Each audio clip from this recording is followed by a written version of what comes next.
Hello दोस्तों, नमस्कार। मैं रोहित रघुवंशी, आपका रीजनिंग मेंटर। क्या हालचाल, कैसे हैं आप लोग सभी। दोस्तों, हाल ही में NICL AO का नोटिफिकेशन जारी हुआ। 266 वैकेंसीज इसमें आपको देखने को मिली और इसमें आप जर्नलिस्ट का फॉर्म अप्लाई कर सकते हैं। मैंने आप सभी को जब नोटिफिकेशन के बारे में मैंने आपको बताया था, राइट, इसकी हम एक वीडियो नोटिफिकेशन पर कर चुके हैं जिसमें हमने आपको प्रॉपर कब एग्ज़ाम डेट है, कब फॉर्म शुरू हो रहे हैं और कब उसकी last date, right, exam pattern क्या है, सैलरी क्या होगी, ये सारी चर्चा हमने उस वीडियो में की। लेकिन मैंने आपसे ये भी कहा था कि हम इस पर एक और वीडियो लेकर आएंगे जिसमें हम आपसे डिस्कस कर रहे होंगे सिलेबस, कट ऑफ के बारे में और किस तरह से आप इतने कम समय में आप जो है तैयारी कर सकते हैं। इसकी एक प्रॉपर एक स्ट्रेटेजी है आपके लिए, राइट। तो आज वही मैं आप सभी को बताने के लिए आया हूँ कि सिलेबस क्या रहेगा, इसका कट ऑफ क्या रही, प्रीवियसली कट ऑफ क्या रही है और प्रॉपर एक स्ट्रेटेजी। ठीक है जी, तो पहले आइए कट ऑफ के बारे में चर्चा कर लेते हैं। ये हमारी NICL AO की प्रीलिम्स कट ऑफ है। प्रीवियस कट ऑफ के बारे में ही आपसे साझा कर रहा हूं मैं। दोस्तों, अगर बात करूं, सिर्फ मैं आपसे जर्नलिस्ट के बारे में यहां पर चर्चा करूंगा, जरा ध्यान से देखना, क्योंकि ये जर्नलिस्ट वाला जो फॉर्म है ये सभी के लिए है। जर्नलिस्ट वाला जो है, और ये बाकी के जितने भी हैं ये आपके क्या है, स्पेशलाइजेशन वाले हैं, राइट। डॉक्टर्स तो MBBS आपकी होनी चाहिए, लीगल तो लॉ आपका जो है LLB होनी चाहिए, ठीक है। फाइनेंस है तो BCom होना चाहिए, इस तरह से होना चाहिए, ओके जी। लेकिन जर्नलिस्ट में कुछ नहीं, जर्नलिस्ट में सिंपली आप ग्रेजुएट होने चाहिए किसी भी स्ट्रीम से, ठीक है। तो इसकी अगर हम बात करें जनरल की, तो 79.5 गई थी प्रीलिम्स की आउट ऑफ 100, तो हम ऐसे 79.5, और इतना बनता है क्योंकि इंश्योरेंस में उतना कंपटीशन, मतलब आप सभी जानते हैं उतने नंबर ऑफ फॉर्म्स नहीं भरे जाते हैं। तो यानी कि जो भी फॉर्म भरते हैं ना, वो एकदम एकदम समझ लीजिएगा कि तैयारी करने वाले ही हैं। तो मोस्टली देखना, कभी इंश्योरेंस का फॉर्म भर जाएगा तो उसमें बहुत सारे लोग जो ऑलरेडी पहले से कर रहे होते हैं बैंक में, किसी ना किसी बैंक में, तो वो लोग भर रहे होते हैं, या लोग जो सीरियस एस्पिरेंट होते हैं, क्योंकि आपको पता है कि भैया फॉर्म की फीस तो है ही और वैकेंसीज भी बहुत कम रहती हैं, तो इसमें तो वही लोग आते हैं जो वाकई में हम दमदार होते हैं। कट ऑफ की इसलिए हाई जाने के चांसेस भी रहते हैं, ठीक है। तो ये आउट ऑफ 100 79.5 जनरल की, 79.5 आपके अगेन EWS की भी वही थी, 79.5 OBC। और हमारे बैंकिंग में प्रीलिम्स में तो मैं आपको सही बता रहा हूँ, जनरल, EWS और OBC प्रीलिम्स में तो सिमिलैरिटी रहती है इनकी। बहुत रेयर ही केस होता है कि जिसमें कभी कभी OBC जनरल में 1-2 नंबर का डिफरेंस आ जाता है प्री में, अदरवाइज नहीं तो तुम देखना मोस्ट ऑफ जितने भी बैंक और इंश्योरेंस एग्जाम्स होते हैं उसमें आपको आपका जनरल और OBC वालों में सिमिलरिटी देखने को मिलेगी। ST 66.75 और आपका SC 74.5 रही है, ठीक है। तो ये रही है, बाकी ये सब आपकी जो है स्पेशलाइजेशन वाली कट ऑफ है। अगर हम इसके सेक्शनल कट ऑफ की चर्चा करें, तो सेक्शनल के बारे में अगर देखा जाए तो SC ST OBC और PWBD वालों के लिए, राइट, आउट ऑफ 30 जो सेक्शनल कट ऑफ गई थी वो 12.75, लेकिन जनरल और EWS वालों के लिए कितनी थी, 16 थी। रीजनिंग की आउट ऑफ 35 5.25 और जनरल और EWS वालों के लिए 10.5 थी। जनरल और EWS वालों की यहाँ पे इंग्लिश की 16 और रीजनिंग की 10.5 और क्वांट की आपकी 8.25, और SC ST OBC और PWBD वालों के लिए क्वांट की 4.25। आप यहीं से अंदाजा लगा सकते हैं, राइट, यानी कि पेपर इंग्लिश का इजी रहा होगा तब इतना जो है सेक्शनल कट ऑफ इतनी हाई गई है। तो ये भी एक बहुत सरप्राइज वाली बात है, क्योंकि हमने ये देखा है कि अमूमन बच्चों के इंग्लिश वीक होती है, लेकिन यहाँ से देख रहे होंगे कि यहाँ पर कहीं ना कहीं इंग्लिश वाला सेक्शन आपका इजी रहा होगा तभी इतना गया है, और क्वांट थोड़ा सा मॉडरेट रहा होगा तब इतनी गई है। ये आपकी सेक्शनल कट ऑफ ही आपको दिख रही होगी, पता चल जाता है वहीं से, ठीक है, राइट। अगर हम इसके मेंस की बात करें, तो मेंस की अगर मैं बात करूं तो जनरल की जो गई है वो आपकी जो है 141 गई है। कितने में से गई है, आउट ऑफ 250, 250 में से। 250 मतलब, राइट, यानी कि 5 सब्जेक्ट आएंगे मेंस में, 5 सब्जेक्ट, राइट। कौन कौन से होंगे, रीजनिंग होगा, राइट, इंग्लिश होगा, क्वांट होगा, राइट, ओके, GA होगा और कंप्यूटर होगा, ठीक है जी।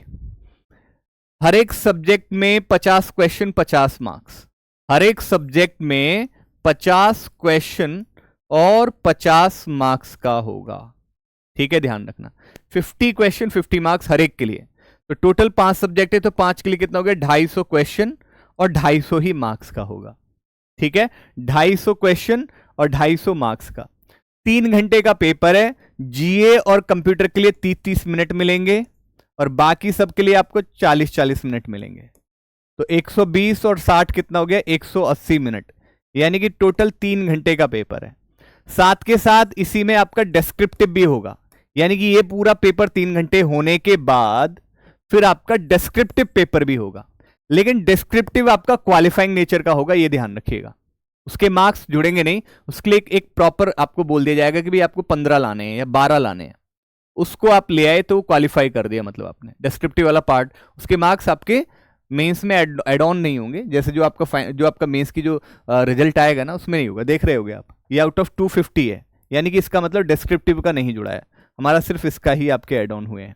ठीक है, एससी का 128, एसटी का 116, ओबीसी 141 और ईडब्ल्यूएस 138। ठीक है जी, ये इस तरह से देखने को मिला है। चलिए देखिए, इसमें भी पीडब्ल्यूबीडी वालों में भी इन्होंने ग्रुप्स डिवाइड कर रखे हैं, तो उसके अकॉर्डिंग यहां पर एक कट ऑफ आपको दी गई है।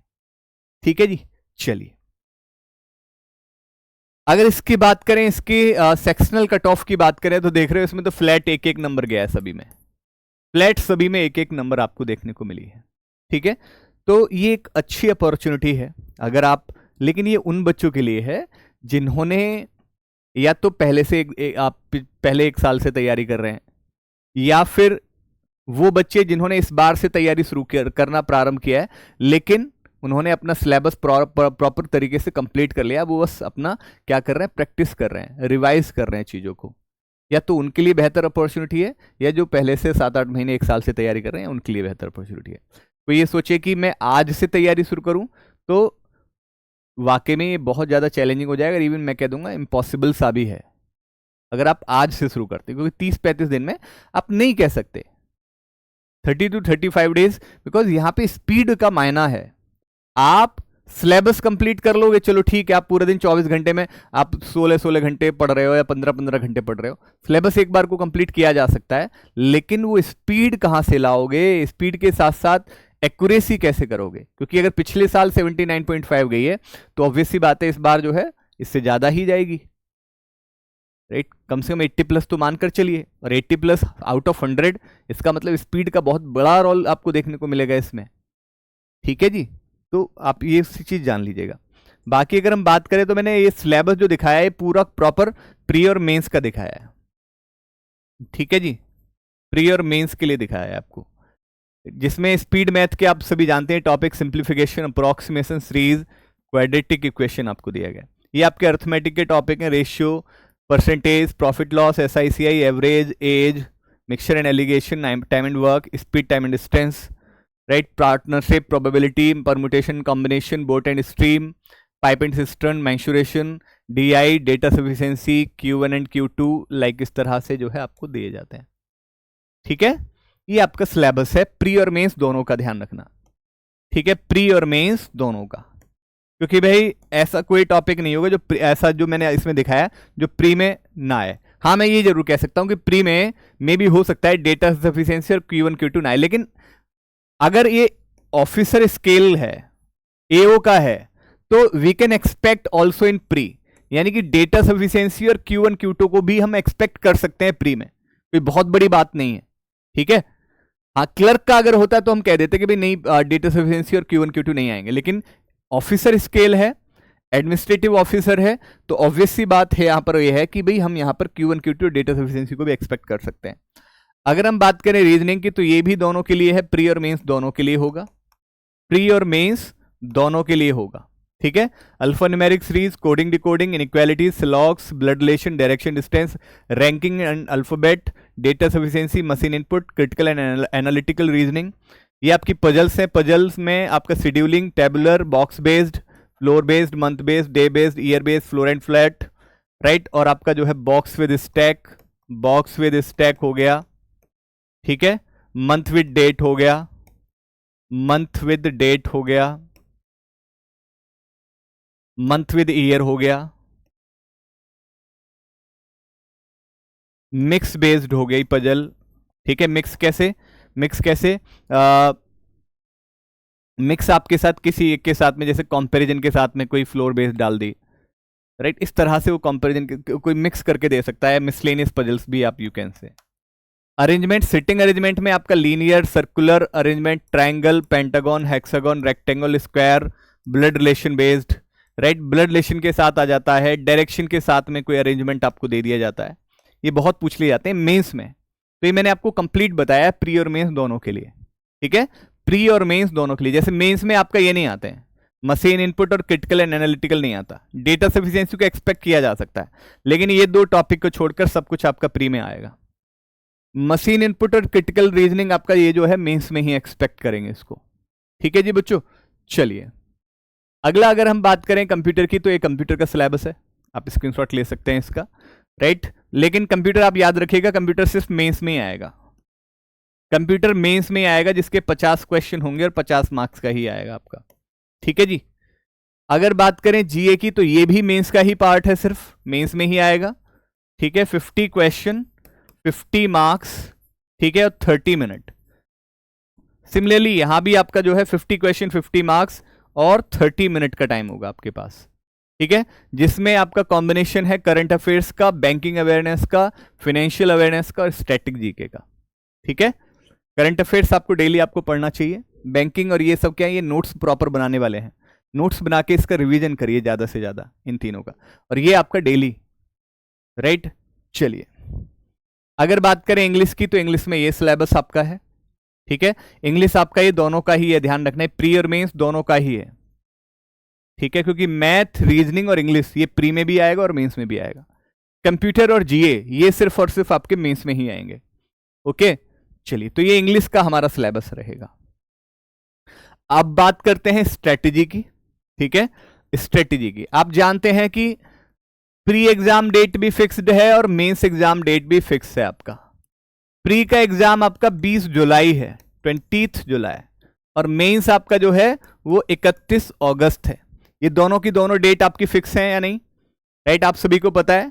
यानी कि अगर बात करें तो इसमें अगर मोटा मोटा 35 दिन आपके बचे हैं, 35 डेज लेफ्ट, ठीक है। और इसमें कितना है, इसमें आपका जो है 75 दिन, 75 डेज लेफ्ट मेंस के लिए, ठीक है। तो बिल्कुल बिगिनर जिसने कभी बैंकिंग को पढ़ाई नहीं, बिल्कुल शुरुआती वाले बच्चों से तो मैं ये कहूंगा कि भाई आप ये उम्मीद ना लगाए कि ये हो ही जाएगा, ठीक है।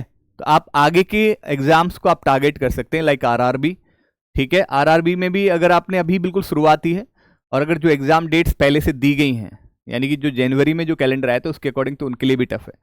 आप आगे के आईबीपीएस के पीओ क्लर्क को टारगेट कर सकते हो, ठीक है, इस तरह से कर सकते हो। लेकिन बिल्कुल जो बिगनर है, जिसने कभी पहली बार, सिर्फ पहली बार ही तैयारी शुरू कर रहा है, उसका कुछ नहीं उसने जानता, वो तो उसको तो कहीं ना कहीं 2-3 महीने 4 महीने तो एटलीस्ट चाहिए समझने को, तो प्रॉपर एक बैकग्राउंड, उसकी थीम को, राइट।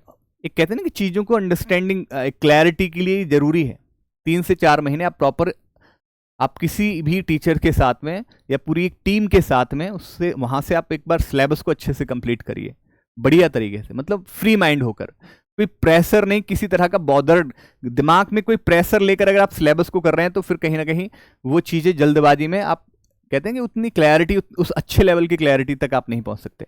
इसलिए कहा जाता है कि जब आप सिलेबस को कंप्लीट कर रहे हो, तो उस समय आपके दिमाग में ये ख्याल ना आए कि यार मेरा तो 1 महीने बाद एग्जाम है, 20 दिन बाद एग्जाम, वो सब नहीं होना चाहिए।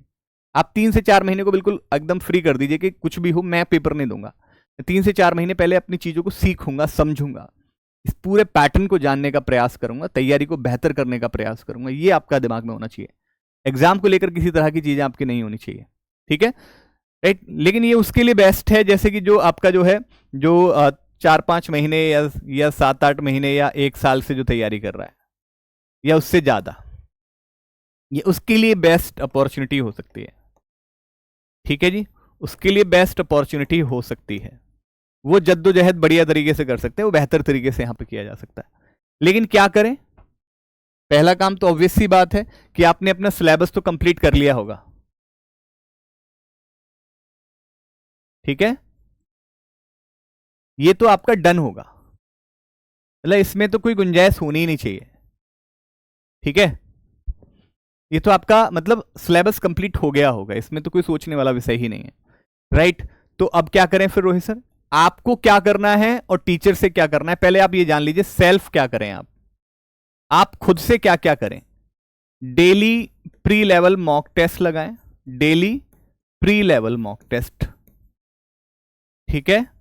आप सेल्फ दीजिए, pre level mock test self दीजिएगा, ध्यान रखिए, ठीक है? यानी कि 1 घंटा आप यहां दे सकते हैं और आधा घंटा आप उसको एनालाइज करें, आधा घंटा उसको प्रॉपर एनालाइज करें, और बाकी 45 मिनट जो भी एनालाइज करने पर जहां भी आप लैग कर रहे हैं, राइट, जिस भी टॉपिक में आप लैग कर रहे हैं, 45 मिनट उस पर काम करिए। यानी कि मैं कह सकता हूं कि भाई आपका 1 घंटा 45 मिनट यानी कि 2.25 घंटे, या छोड़िए और थोड़ा सा मान लीजिए, मतलब और करते चलो 1 घंटा दे देते हैं हम इसको, यानी कि 2.5 घंटे आपने इसको दे दिया, ये अपने लिए सेल्फ दिया है। और क्या सेल्फ कर सकते हैं रोहित सर? और क्या सेल्फ कर सकते हैं, ध्यान से सुनिएगा। और क्या सेल्फ किया जा सकता है? हाई लेवल क्वेश्चंस की प्रैक्टिस साथ के साथ, high level questions practice, high level questions practice, ठीक है? For reasoning and quant, reasoning and quant, अच्छे लेवल के क्वेश्चंस आप जरूर प्रैक्टिस करें। मैं ये नहीं कहता कि आप 4-4, 6-6, 7-7 का लगाइए, नहीं, पूरे दिन में चाहे भले ही 2 लगाइए, लेकिन हाई लेवल क्वेश्चन, अच्छे लेवल का क्वेश्चन होना चाहिए, प्योर मेंस लेवल का क्वेश्चन होना चाहिए। वहां से एक तो सबसे बड़ी बात होगी कि आपने मेंस लेवल को डील किया, और दूसरी बात कि भाई जब आप मेंस लेवल के क्वेश्चंस को अटेम्प्ट करते हैं तो वहां से आपको क्लैरिटी मिलती है, डीप क्लैरिटी मिलती है, तो वो एक आपको जो है अच्छी समझ देता है, ठीक है? डेली करंट अफेयर्स आपके रूटीन में होना चाहिए, इसमें किसी भी तरह की कोई कंजूसी नहीं होनी चाहिए। डेली करंट अफेयर्स, या तो आप प्रॉपर खुद सेल्फ नोट्स बनाएं, मेक अ प्रॉपर नोट्स, या तो सेल्फ बनाएं, या फिर उसका प्रिंट निकलवा दें जो भी टीचर ने प्रोवाइड किया है, या उसका प्रिंट निकलवा लें अगर वो सही ढंग की लैंग्वेज में लिखा गया है तो। अगर डेली करंट अफेयर्स आपको मिलती है, उसकी प्रॉपर पीडीएफ एक अच्छी लैंग्वेज में है, यानी कि जिसको आप अच्छे से समझ सकें, पहली कोशिश तो आपकी यही होनी चाहिए कि अपने ही हाथों से लिखा जाए, तो वो बहुत जल्दी समझ में आ जाता है। लेकिन नहीं, कहीं कोई होता है कि नहीं, तो अगर आपको प्रिंटेड फॉर्म में या फिर आपको बढ़िया तरीके से लिखा हुआ है, तो उसका आप नोट्स की प्रिंट आउट प्रॉपर निकलवा लें। हर मंथ की एक बार आपको मंथली करंट अफेयर्स आपके पास होनी चाहिए, राइट? लेकिन ये ऐसा ना हो कि आप मंथली निकलवा के ऐसा नहीं, आप हर दिन पढ़ें जरूर, जिससे कि जब आप उसको रिवाइज कर रहे हो तो चीजें रिकॉल कर रहे हो, हाँ यार ये मैंने पढ़ा हुआ है, तो रिवीजन जल्दी हो जाता है। क्योंकि एग्जाम में बैठने से पहले कम से कम 6 से 7 बार आपको जो है, मान लीजिए 7 से 8 महीने की करंट अफेयर आपकी जो है 6 से 7 बार उसका रिवीजन हो जाना चाहिए, तब जाकर आप उसको एग्जाम में आप रिकॉल कर पाते हैं, याद कर पाते हैं कि हाँ ये मैंने पढ़ा था, ठीक है, ये मैंने पढ़ा था। Daily half an hour read newspaper, ये आपकी, मैं ये नहीं कहूंगा पेपर आप कोई भी चुने, इंग्लिश का होना चाहिए, लेकिन पेपर कोई भी चुने। द हिंदू की लैंग्वेज आप पकड़ लेते हैं तो वो बहुत अच्छी बात है, इंडियन एक्सप्रेस, राइट? तो बहुत सारे ऐसे इंग्लिश के न्यूज़पेपर आते हैं जिसकी लैंग्वेज आपको शुरुआत में आसान लगे, आप उसके जो है थ्रू आगे बढ़ें। 2-3-4 महीने बाद जब आपको हाँ उसकी लैंग्वेज को समझ पा रहे हो, पकड़ पा रहे हो, तब आप द हिंदू एडिटोरियल पे आप जंप करें। हम सीधा सीधा कभी क्या करते हैं, आपको दिमाग में भर दिया जाता है ना इंग्लिश के टीचर्स के द्वारा, कह रहे द हिंदू एडिटोरियल पढ़िए। शुरुआत के 4 से 5 महीने एटलीस्ट उसकी बेसिक जो लैंग्वेज होती है, जो आज आसानी से कैच कर सको, वो इंडियन एक्सप्रेस है और भी बहुत सारे ऐसे हैं जिसमें सिंपल लैंग्वेज दी जाती है। पहले शुरुआत वहाँ से करें, जब आप सही पकड़ समझ पा रहे हैं चीज़ों को, तब उस केस में आप फिर वहाँ जाएं, ठीक है, राइट? और कम से कम डेली रूटीन में होना चाहिए कि 5 से 10 न्यू वोकैब आप जो है सीख रहे हो, या कहीं से भी, मुझे नहीं पता, किसी टीचर से या खुद से, कैसे आप नए वर्ड जरूर याद करें, चाहे आप एडिटोरियल से निकालें, राइट, चाहे कैसे भी करें, आप 5 से 10 आप न्यू वर्ड हर डेली आपका जो है, डेली न्यू वोकैब आपके जहन में जानी चाहिए 5 से 10 एटलीस्ट। ये काम आपको करना है, ठीक है, ये आपको करना है। और 40 to 45 मिनट बैंकिंग अवेयरनेस और स्टैटिक, अगर आपने प्रॉपर कोर्स को अगर कवर कर लिया है, क्योंकि कभी भी जब भी सिलेबस कंप्लीट किया जाता है ना, तो आप ऐसे बैच के थ्रू कंप्लीट करें जहां आपको दोनों चीजें एक साथ मिल रही हों। कभी भी कोई बैच आप कभी ऐसा कंप्लीट ना करें कि प्री पहले पढ़ लिया मेंस बाद में पढ़ लिया, नहीं। कोई भी बैच परचेस करें तो उसमें आप ये जरूर चेक कर लें कि ये मेरा कंप्लीट सॉल्यूशन है ना इसमें। यानी कंप्लीट सॉल्यूशन का मतलब है कि प्री और मेंस इसमें दोनों मिलेंगे ना। तो ये अगर है तो बढ़िया है, अगर नहीं है तो फिर कहीं ना कहीं कोई दिक्कत है। ठीक है, तो 40 से 45 मिनट, क्योंकि यहां पर आप जो है चाहे याद करो, चाहे अगर नहीं पढ़ा है तो पढ़ो इसको, राइट। अगर पढ़ लिया है तो रिवाइज करो, मतलब आज 40-45 मिनट आप करिए इस पे काम।